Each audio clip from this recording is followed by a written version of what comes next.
You called what you said locker room banter. You described kissing women without consent, grabbing their genitals. That is sexual assault. You bragged that you have sexually assaulted women.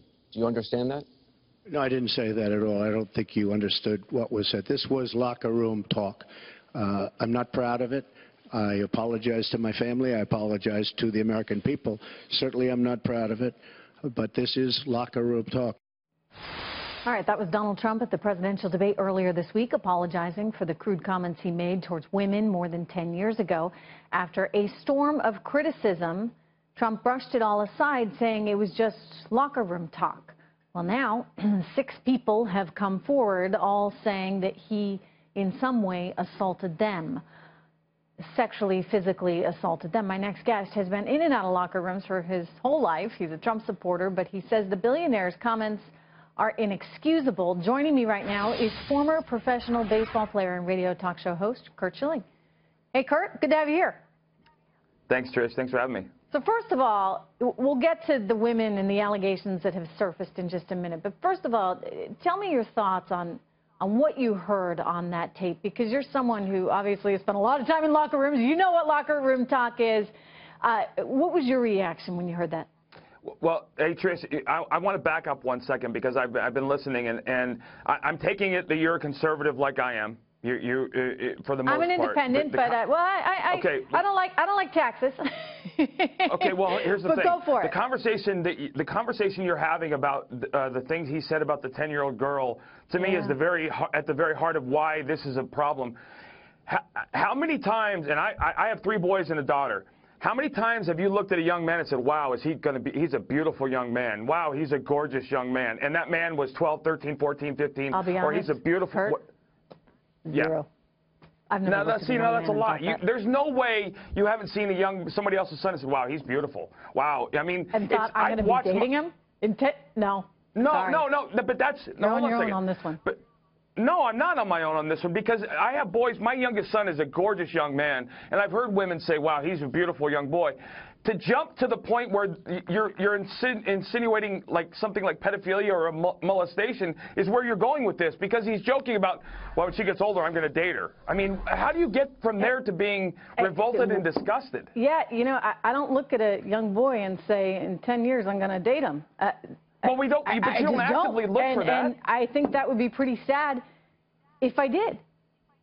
Well, I mean, I think it says more about you than it does about him. So you tell me you see a 10-year-old girl and think, okay, yeah, I'm going to date her in 10 years? But I have a daughter. My daughter has friends. I've seen my daughter's friends. I'm a man. Wow, she's a beautiful young lady. I don't immediately jump to molesting her. But that's where the left has gotten. Do you need to follow that up with, you know, it's fine to say she's a beautiful young lady. You need a cute little girl. Do you need to follow it up with, I'm going to date her in 10 years?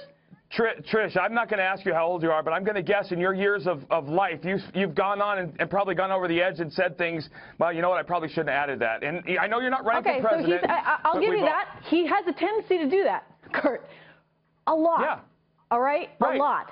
Right. And the question that people are having, and this is his vulnerability, Curt, because this is where Hillary Clinton is able to really exploit this wedge here. Because she's saying, he says a lot of crazy stuff. Do you really want someone who says this kind of crazy stuff being the President of the United States? Well, and I'll respond to that with this. It's a very simple answer. Do you want somebody who talks in a way that makes you uncomfortable and has said things that you think are despicable and reprehensible, which you know she has, or do you want someone that's actually done those things? What she's done, from Benghazi to Haiti to the Clinton Foundation to Juanita Broaddrick and the women her husband assaulted, raped, molested, or whatever you want to call them, that she helped to defend their lives. He's not a politician. He's never been a career politician, which is why he is so different than the establishment and why the establishment hates his guts. And the media is complicit in all of this now. And I'm not a conspiracy theory guy, but it's very easy to see. I don't have to read WikiLeaks to know that the news media has made it very clear that they want Hillary Clinton in the White House no matter what. You know, and we're going to get to that, because I agree with you. She's done, it looks like, allegedly, some pretty bad stuff. No, come on, not allegedly.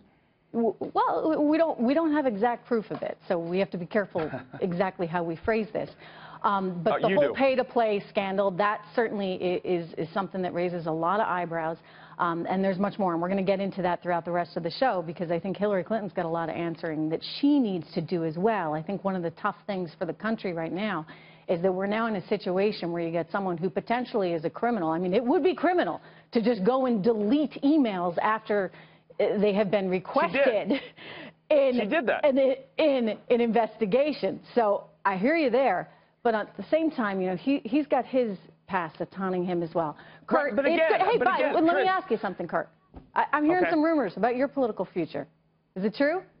Are you going to give Elizabeth Warren a run for her money there in Massachusetts? Well, I've made up my mind. It's something I think I want to do, but I have to ultimately check with Mrs. Schilling, because she'll be the one that makes the final decision. I'm sorry, I missed that. The director was talking to me. We were getting a cue. What did you say? You're going to... I said I've made up my mind. It's something I want to do, but ultimately I have to go to Mrs. Schilling because she'll be the one that says yes or no. Okay. All right. Well, you work on convincing her. It's good to have you here. Thank you so much, Curt. Appreciate it. Thanks, Trish. All right.